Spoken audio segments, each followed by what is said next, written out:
የሆነ ነገር አጋጠማት እንዴ እታፈር እንዲህ ብላ ስትጸልይ አልነበረም እንዴ የታፈር አምላክና የኔ አምላክ ይለያል ለሷ ያደረገላት እንዴት ለኔ ያደርግልኝም ብዬ ሰለይኩ አለች በጸሎትሽን እንዳታቋርጪ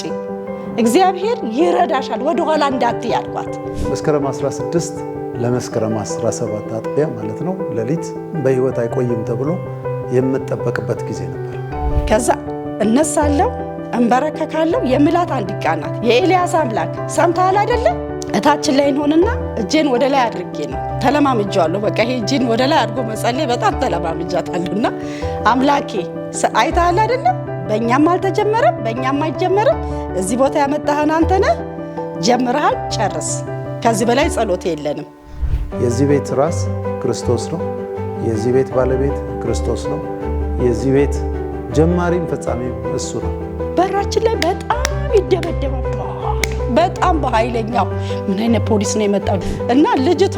ከየሮጠች ከፍታ እየሮጠች መጣ እንደ እብድ የምትናገረው የምትጸልዩ ጸሎት ነው አምላክሽ ነው